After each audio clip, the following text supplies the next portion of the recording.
Así es, ya tenemos el gusto de tener aquí a María Sara Gijón, ella es la directora del CERCOP.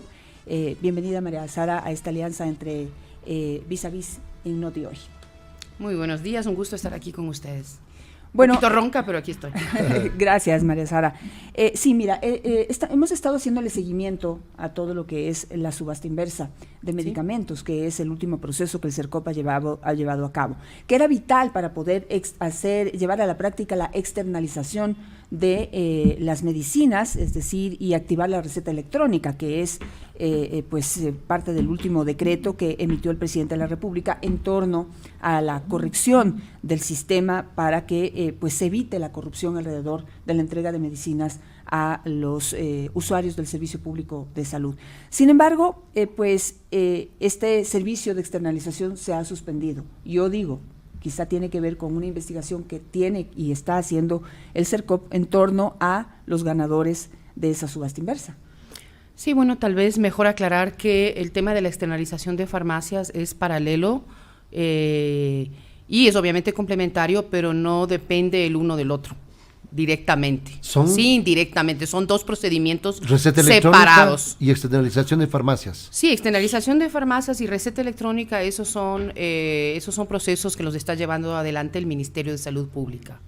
La subasta inversa corporativa de medicamentos es un procedimiento que lo estamos llevando a cabo la Red Pública Integral de Salud y el CERCOP, como uno de los mecanismos, en este caso un mecanismo muy importante, que lo que va a permitir es la compra centralizada de medicamentos por parte de los 4 subsistemas de la Red Pública Integral de Salud con los estándares y en base a la legislación de la contratación pública vigente. El aplazamiento, son dos cosas separadas y diferentes en cuanto al tema de externalización de farmacias. El aplazamiento no tiene que ver con el tema de la subasta inversa de medicamentos. Nada que ver. No tiene que ver. Bueno, analicémoslo entonces. ¿Cómo evalúa el resultado de la subasta inversa?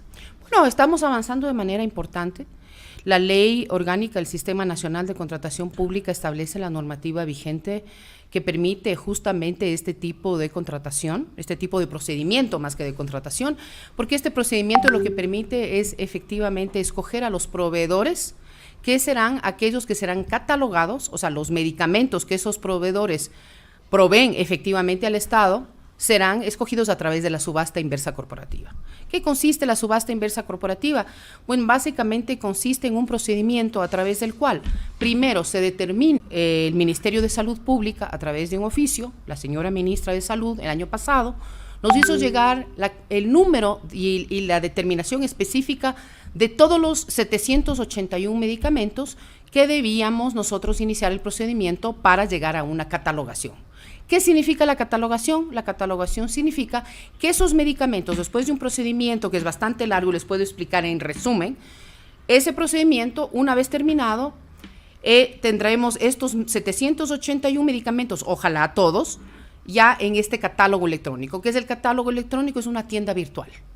Es básicamente, yo digo, el Amazon del Estado, que nos permite, y en este caso a los distintos subsistemas de la Red Pública Integral de Salud, realizar compra centralizada. Es decir, con los medicamentos que logremos nosotros incluir en el repertorio de medicamentos, en este catálogo, ya no podrán hacer las compras directas las unidades de salud específicas. Es decir, ya cada uno de los hospitales no podrán realizar la compra directa, sino que el Ministerio de Salud Pública, el IES, el ISFA o el ISPOL son quienes podrán hacer la compra de todo lo que necesiten de tal o cual medicamento para toda la red. Y ahí, ¿sí?, no se van a producir estos temas irregulares de caducidad de medicamentos, de lotes de medicamentos, como hemos visto en el IES y también en el Ministerio de Salud Pública. Mire, es importante que definamos que los estándares, ¿no es cierto?, del tipo de medicamentos que se necesitan, y obviamente que no estén caducados, que es una de las cosas básicas de un medicamento, los determina evidentemente el comprador. El proveedor que no entregue en base a los estándares definidos por el comprador, en este caso, por ejemplo, el Ministerio de Salud Pública, el Ministerio de Salud Pública debe rechazar esas entregas. Debe regresar esos lotes y puede inclusive declarar como contratista incumplido al proveedor que haga esas entregas que no son las correctas. Sin embargo, tú sabes ¿qué es lo que pasaba antes? Realizaban muchas de estas instituciones pedidos, llamémoslo así, o compras de más cantidad de la que realmente necesitaban. ¿Por qué? Porque no había una adecuada planificación. Ahora nosotros tenemos, evidentemente... ¿Era por desconocimiento, ignorancia o mala fe? ¿O las dos cosas? Yo creo que puede haber habido de todo. Puede haber habido de todo. Lo importante, yo creo, es que el ente de control, en este caso ex post, que es la Contraloría General del Estado, ya ha venido haciendo su trabajo y efectivamente ha presentado informes de, digamos, de las irregularidades que se han identificado. Y una vez que se pudieran identificar ya no solamente errores administrativos, ¿no es cierto?, como digo yo, errores u horrores administrativos, si no se pueden identificar ya actos delictivos, evidentemente quien tiene que intervenir es la Fiscalía, ¿no? Sin embargo, hablemos de lo que está pasando ahora. Lo que está pasando ahora es que, como le digo, nosotros recibimos este listado de 781 medicamentos, que equivale a más del 80% de los medicamentos del cuadro nacional básico, para iniciar el procedimiento de subasta inversa corporativa. ¿Cómo empieza? Primero, un estudio de mercado adecuado, y una vez que está el estudio de mercado, se analiza toda la información que se ha recabado. ¿Esta información cuál es? Información, obviamente, histórica de los precios a los cuales se han comprado estos medicamentos en el Ecuador. Después se abrió la convocatoria para la presentación de proformas actuales en base al mercado actual por parte de los proveedores acá en el Ecuador. Adicionalmente, aprovechando el hecho de que el Ecuador es parte de la Red Interamericana de Compras Gubernamentales, que es una red que forma parte del sistema interamericano, nosotros solicitamos información a los distintos países miembros de esta red, son 33 países.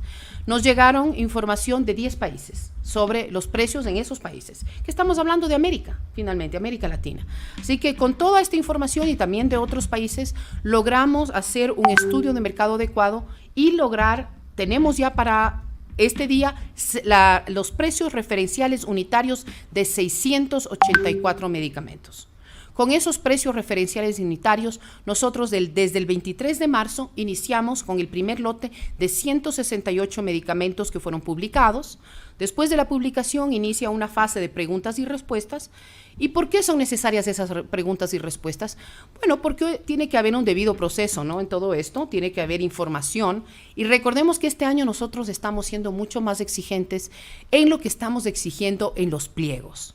Eso es muy importante. ¿Cómo se califica a los proveedores, a los vendedores? Le pregunto esto porque en el pasado terminaban vendiendo medicamentos quienes tenían otro tipo de giro de negocio, vendedores de hamburguesas, es decir, que realizaban una serie de procedimientos irregulares para ser calificados por el CERCOP.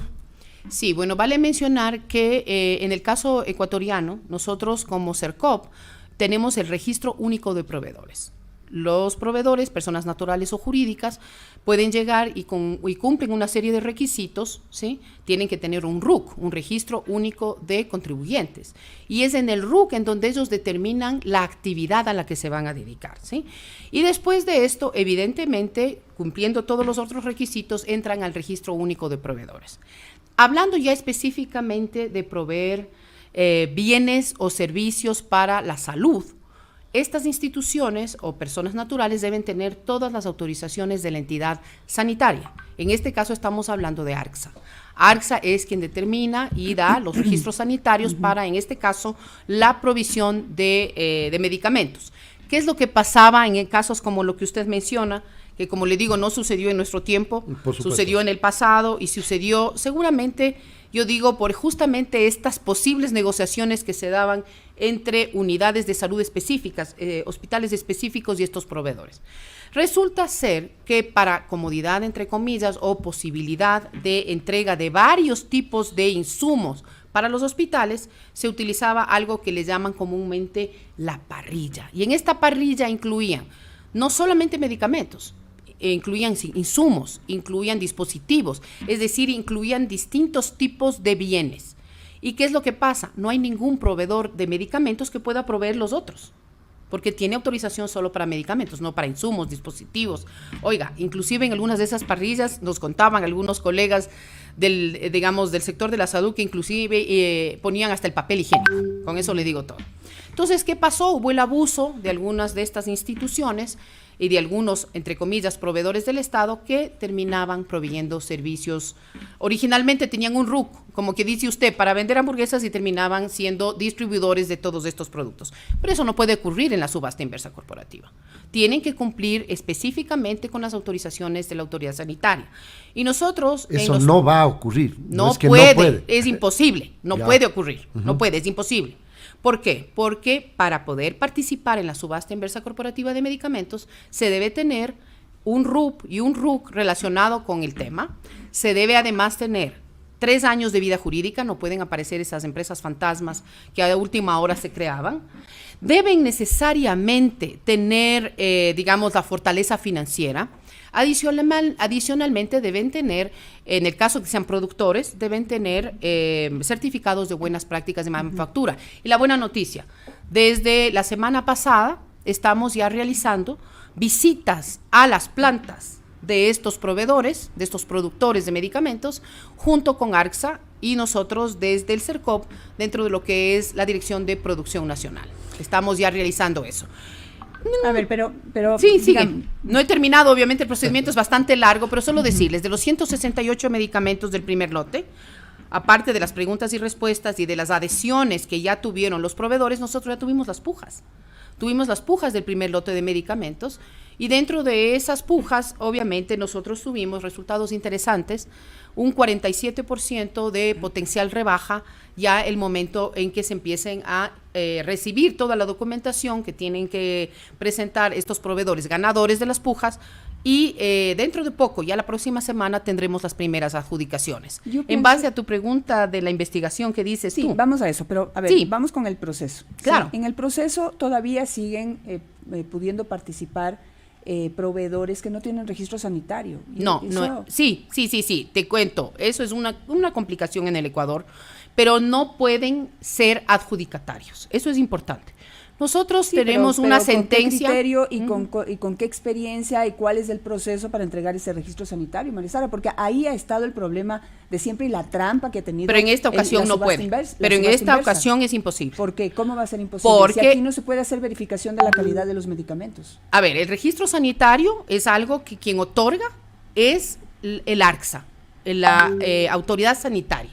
Ellos otorgan el registro sanitario, que significa que como entidad rectora de esta materia, ellos han identificado y han verificado documentalmente que ese proveedor puede proveer ese medicamento y que tienen las autorizaciones correspondientes. Claro, pero ¿y ¿sí? cuando es fabricante? Cuando es fabricante, como te acabo de decir, le estaba diciendo a tu colega, nosotros estamos realizando visitas a las plantas de los productores de esos medicamentos, ¿sí? Y estamos ya verificando eso antes de proceder a la adjudicación y a la firma de los convenios marco. Ya estamos en ese procedimiento. Pero tú haces una visita a la fábrica y ¿cómo tú le catalogas y cómo tú verificas que el medicamento que te están vendiendo tiene el principio activo que tiene? ¿Quién determina eso es ARCSA? Sí, ¿cómo? Si aquí no hay cómo, María Sara.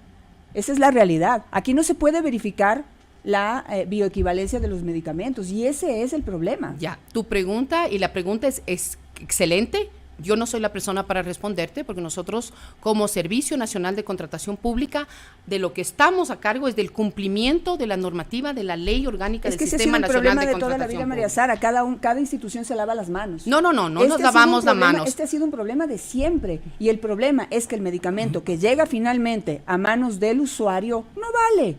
No sirve. ¿Y por qué? Porque se jactan de que le han logrado bajar al precio promedio un 50%, 60%. ¿Qué calidad de medicina te venden en ese 50% de rebaja? ¿Quiénes son los Yo te que invitaría postulan? a que en este espacio le invites a la directora de ARCSA, que es Ana Karina Ramírez, para que ella te conteste cómo están realizando ellos esas verificaciones y además quien debe determinar ya la calidad de estos productos debe necesariamente ser el Ministerio de Salud Pública, el IES, el ISFA y el ISPOL. El momento ya de la entrega misma de los medicamentos, ellos deben Aquí determinar no la calidad. Eso. Aquí no se puede hacer eso en este país porque no tenemos una institución que lo haga. No te puedo responder a esa pregunta yo porque no soy médica ni especialista en estos temas. No hace falta ser médica, María Sara. No hace falta ser médica. En el país no se puede verificar. Bueno, el día de hoy yo he venido a explicar cómo funciona la subasta inversa corporativa, claro, los avances que hemos tenido. Los mismos problemas. Aquí tú dices que hay un 47.3% de rebaja del precio potencial diferencial. Rebaja. Dije potencial rebaja. Estamos comprando medicamentos con un 47.3% de potencial rebaja y yo quiero saber qué calidad de medicamentos estamos comprando a esos precios.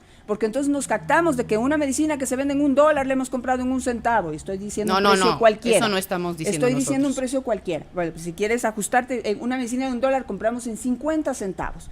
¿Qué calidad tiene esa medicina? ¿Quién la fabrica? Y ahí sí podemos ir a la investigación. El ente de control sanitario es quien te puede responder sobre la calidad. Sí, pero el ente de control sanitario no tiene la capacidad de verificar si la bioequivalencia de ese medicamento es la correcta. No lo puede hacer. Esto es algo que no me lo estoy inventando yo ahora, esto es algo que se ha sabido siempre. Qué pena que tú no lo sepas, María Sara, pero así es. Yo lo que te puedo decir es que ARSA, el Ministerio de Salud, nosotros e inclusive con el apoyo del Ministerio de Producción, estamos verificando estos temas ya específicamente en las plantas de producción local de esos medicamentos. Bueno, entonces vamos. Si tiene el registro sanitario, un medicamento puede ser vendido en el mercado nacional y no solamente en el mercado público, que es el que será vendido a través de la subasta inversa y de la catalogación de sus medicamentos. Eso también puede ser vendido a los compradores privados, es decir, a los hospitales privados del país. El ente rector, en este caso de la autoridad sanitaria, ¿quién es? Es ARSA. Así que es así. Nosotros como ente rector de la contratación pública verificamos el cumplimiento de la normativa, de la ley orgánica del Sistema Nacional de Contratación Pública, del reglamento y de las resoluciones correspondientes y de que no haya trampa en el ámbito de la contratación pública. Bueno, es así, por ejemplo. Hablando de trampa. Quisiera explicar qué es lo que acabamos nosotros de identificar, y esto es importante porque tenemos que trabajar en equipo. Nosotros justamente la semana pasada recibimos un oficio, en este caso del Instituto Ecuatoriano de Seguridad Social, de que uno de los ganadores de esta subasta era declarado adjudicatario fallido, que es justamente una de las cosas que puede hacer la entidad contratante si recibe, por ejemplo, o no recibe. Si no recibe lo que pide o recibe cosas que están, por ejemplo, caducadas o cualquier tipo de medicamentos que no respondan a lo que ellos necesitan, ellos pueden declarar al proveedor justamente adjudicatario fallido. Y en ese caso, esa institución, esa empresa no puede ya firmar los contratos con nosotros. Pero ¿bajo qué normativa se va a aplicar la de contratista, de agua, por favor? La de contratista incumplido si los proveedores de medicamentos venden más de un medicamento? No, pues quedan fuera todo, quedan fuera para todo. Si algún proveedor es declarado contratista incumplido o adjudicatario fallido, queda fuera del sistema de contratación pública durante el tiempo que dure la sanción. Los proveedores no es que están registrados por un solo medicamento, y si está registrado por varios medicamentos, todos esos medicamentos, es decir, el proveedor queda fuera, no puede proveer ninguno de los medicamentos al Estado. Claro, pero se ha detectado una falla en el sistema, y es que ese proveedor incumplido al que tú te refieres, que ha provisto de medicamentos caducados, con pelos dentro del medicamento, con sustancias, con partículas de suciedad dentro de los medicamentos, con medicamentos en blisters que están cambiados, es decir, que en un blister que dice medicina tal, está otra medicina. Y esto está documentado, tengo precisamente la copia del informe que ustedes han analizado, y es otras rayas más al tigre que este proveedor le ha hecho al Estado ecuatoriano y al sistema de medicamentos que entrega el Servicio Público de Salud. Con esos informes que tú estás mencionando, si se entregan al Ministerio de Salud, el Ministerio de Salud puede inmediatamente decirnos, sacan a ese proveedor del registro único de proveedores. ¿Por qué no se previene? Pues el IES ya lo ha hecho. Ese proveedor tiene certificado de buenas prácticas, entonces ahí hay que echarle una mirada al ARSA, porque el ARSA es el que le sigue y le sigue y le sigue dando ese certificado de buenas prácticas a ese fabricante, fabricante que ha engañado al Estado durante tantos años y que se ha conchavado con los médicos, con los directores de los hospitales y principalmente con los del ARSA. Yo lo que te puedo decir es que Ana Karina Ramírez, quien es la actual directora del ARSA, está haciendo un trabajo muy profesional. Evidentemente siempre puede haber fallas, pero en ese caso yo lo que te diría, mi estimada, es que tú le hagas llegar este informe también a Ana Karina Ramírez. En el caso nuestro, nosotros avanzamos en lo que nos corresponde. Si nos llegan oficios de las entidades contratantes indicando que tal o cual proveedor debe ser declarado contratista incumplido o adjudicatario fallido, nosotros inmediatamente sacamos a esa persona del sistema o a esa empresa del sistema y obviamente, aunque haya sido, entre comillas, ganador de la subasta, nosotros tendremos que ir a los segundos y esos segundos serán, después igual tendrán que cumplir con todos los requisitos, incluido el registro sanitario, ¿sí? Incluido el registro sanitario para poder proveer de bienes, en este caso de salud, al país. Y vale mencionar algo importante. Tú mencionaste algo importante. Nosotros tenemos una sentencia de la Corte Constitucional que dice que no podemos exigir el registro sanitario para participar, pero es necesario el registro sanitario para ser adjudicatario y para poder proveer ya de esos bienes, en este caso al Ministerio de Salud, al IES, al ISFA o al ISPOR. Sí, pero hay que ver el proceso para entregar ese certificado de registro de salud, de registro sanitario lo otorga el ARSA, nosotros no lo otorgamos. Si tiene registro sanitario, y eso está en la ley, si tiene registro sanitario, puede proveer de esos bienes a todo el mercado ecuatoriano, público o privado. Por lo tanto, hay que fortalecerle al ARSA. Así que trabajemos por eso y avancemos por ahí como país. Yo creo que aquí todos tenemos que unirnos. Y cuando hay denuncias... Ya con la subasta inversa aprobada, recién venir a decir que hay que fortalecer al ARSA. No, yo te estoy diciendo eso porque me estás preguntando. En este momento, el 37% de los medicamentos en la primera fase de la subasta se los ganó este proveedor incumplido. Se los ganó este proveedor incumplido que además, no solamente que incumple, fabrica medicinas que tienen pelos adentro. Como te acabo de decir, está fuera y no va a poder proveer. Aunque haya ganado la subasta, hemos recibido... Está fuera. Puedes ingresar tú al SOCE y está fuera. Nosotros estamos ahorita recibiendo la documentación de los segundos, del segundo que ganó cada uno de esos, y ellos serán seguramente los adjudicatarios en caso de cumplir con todos los requisitos que deben cumplir para poder firmar el convenio marco. Convenio marco que tiene una duración de 2 años. Vale mencionar que nosotros hemos ya publicado el segundo lote de 120 medicamentos. La próxima semana, desde el viernes 27 de mayo, empieza ya la puja del segundo grupo de 120 medicamentos y estamos ya por publicar el tercer lote de 120 medicamentos. Iremos de 120 en 120, esperando llegar a más de 700 medicamentos. Paralelamente, nuestro equipo que está a cargo, la mesa técnica que está a cargo de la determinación de precios referenciales unitarios, está trabajando, ojalá, en llegar a más de 700, 750 precios referenciales unitarios. Hoy por hoy contamos con 684 precios referenciales unitarios. Yo simplemente antes de terminar le quiero preguntar, si es que un proveedor incumplido queda fuera del proceso, no es que si es que no hay proveedor, nuevamente volverá la compra de medicamentos por parte de cada unidad. No. A ver, un ratito. Nosotros estamos trabajando en la subasta inversa corporativa de medicamentos, esperando lograr 700, 750, todo depende de que logremos precios referenciales unitarios de todos ellos y que las subastas sean exitosas, ¿sí? Porque para que una subasta sea exitosa necesitamos suficientes oferentes por cada uno de los procedimientos, ¿sí? Hemos tenido un promedio entre 4 y 20 oferentes por cada uno de los procedimientos. Eso es importante tu pregunta. Hay medicamentos que no pueden ser catalogados, ¿sí? Porque para que se pueda catalogar los medicamentos, es decir, puedan participar en la subasta, tiene que haber suficiente número de proveedores, tiene que haber competencia para que se produzca la puja, ¿sí? La puja no se puede realizar si solo hay un oferente. Es decir, hay algunos medicamentos muy especializados que no podrán ser parte de la subasta y por ende no podrán entrar al catálogo. Esos medicamentos sí pueden ser comprados fuera del catálogo, porque no están en el catálogo, ¿sí?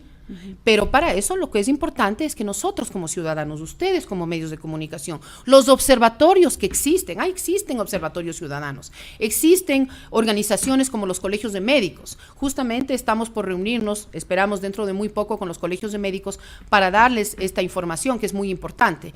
Y estos médicos y estos observatorios, y ustedes como medios de comunicación, tienen toda la obligación, diría yo, no solo el derecho, sino la obligación de ayudar y ser esos ojos importantes. Por eso te digo, mi estimada, es importante que puedas hacer llegar estos informes de los que hablas tú a la autoridad sanitaria correspondiente y a la señora ministra de Salud también. Los tienen. Sí, los tienen. Nosotros estamos actuando en base a la ley. Nosotros no nos podemos salir de la ley. Y cuando tenemos ayuda, por ejemplo, de parte de las entidades contratantes, que nos dicen, señores, ese contratista, ese ex contratista, ¿no? Ese proveedor, pero que fue contratista en su momento, es incumplido, sáquele usted del registro único de proveedores durante el tiempo que le corresponda, porque la sanción para adjudicatario fallido es de 3 años. Es que la reinventan. sanción es 5 años. Se reinventan y vuelven con otra razón social, a Claro, concursar, esa es la estrategia. esquivando la norma, esquivando... De todas maneras, nosotros La ley. no podemos incumplir con la norma. Lo importante es que si hay este tipo de acciones que están fuera de la norma, se nos informe inmediatamente por parte de quién. En este caso, las entidades contratantes, ¿sí? O el ente rector. Y el ente rector en este caso es el AXA. Así que esperamos, o también puede ser, si hay trampas ya de otra índole, que siempre pueden ocurrir, para eso está la Superintendencia de Compañías, para eso está el Servicio de Rentas Internas y para eso está el ente rector, que es el Ministerio de Salud Pública. Si ellos actúan con nosotros en equipo, nosotros lo hacemos. Y así es como estamos actuando. Esperemos no solo que en la esto, bajen ¿no? en equipo, Y no ¿no? solo en salud. Recordemos que el Servicio Nacional de Contratación Pública está a cargo de toda la compra pública del país, desde la más pequeña junta parroquial, pasando por todos los municipios. Recordemos que los municipios son de los que más compran en el país, llegando hasta las empresas públicas más grandes, y todas las funciones del Estado compran. Así que nosotros encantados de trabajar en equipo. Y hablando de equipo, solo quisiera decirles que el día de ayer, en la Vicepresidencia de la República, suscribimos el Pacto Nacional por la Integridad en la Contratación Pública. Y en ese pacto estuvo el señor vicepresidente de la República, y también contamos con la presencia de gremios, de organizaciones de la sociedad civil, de academia, y contamos con el acompañamiento del Sistema de Naciones Unidas y de muchas otras organizaciones internacionales. Tenemos que trabajar en equipo. Es la única manera que vamos a lograr desterrar este tipo de malas prácticas que hemos visto en el pasado y que seguramente van a seguir intentando hacerlas ahora. Pero nosotros tenemos que, como un verdadero equipo, el sector público, el sector privado y la sociedad civil, y ustedes como medios de comunicación, tenemos que trabajar juntos. Justamente en ese sentido, pues yo he seguido el tema de la calidad de las medicinas hace muchos años, y pues creo que como conclusión de esta entrevista, que ha sido dura, María Sara, y te agradezco por haber respondido a todas nuestras preguntas, pero sí me quedo contenta de saber que ese proveedor incumplido, y ojalá otros que hacen que tienen la misma estrategia, ¿no? De abrir otras razones sociales, pero seguir siendo el fabricante. Es decir, no se presentan como el fabricante en la subasta inversa, sino a través de otras razones sociales. Entonces, me alegra que por lo menos que es al que más seguimiento le he hecho yo, haya quedado fuera. Ojalá otros que hacen lo mismo también hayan quedado fuera. Mi pregunta, y ojalá yo pueda tener aquí a la directora del ARSA, que entiendo que está trabajando ahora, es parte de este nuevo equipo que busca limpiar el sistema. Ojalá podamos tenerla aquí para que nos pueda explicar cómo le siguen dando certificado de buenas prácticas a laboratorios que, aparte de hacer trampa para participar, fabrican medicinas de mala calidad. Yo creo que ese es una aspiración que tenemos todos, de que el sistema público de salud tenga medicinas al alcance, digamos, en precios decentes, pero de buena calidad, que realmente les sirvan al usuario del servicio público de salud y que les cure, porque cada persona que recibe un medicamento que no le sirve, le cuesta más al Estado. Totalmente Esa de es acuerdo. la realidad. Y te digo, totalmente de acuerdo, y de hecho, bueno, Ana Karina trabaja en la ciudad de Guayaquil, es donde está la sede de ARSA, pero ella puede venir a la ciudad de Quito, así que contáctenle y díganle, y ella feliz viene y les contesta, porque estamos haciendo un trabajo en equipo, lo estamos haciendo. Es un esfuerzo grande, no se ha trabajado en equipo en años anteriores, y les cuento que eso es muy importante. Doctora. Trabajar en equipo, pensar que esto finalmente es un tema de Estado, Doctora. no es un tema de gobierno. Muy amable. Muchas gracias. El tiempo ha terminado. Muy amable por Gracias. asistir a esta entrevista. María Sara Gijón, la directora del Servicio de Compras Públicas, ha estado con nosotros a través de Vis a Vis en Noti Hoy.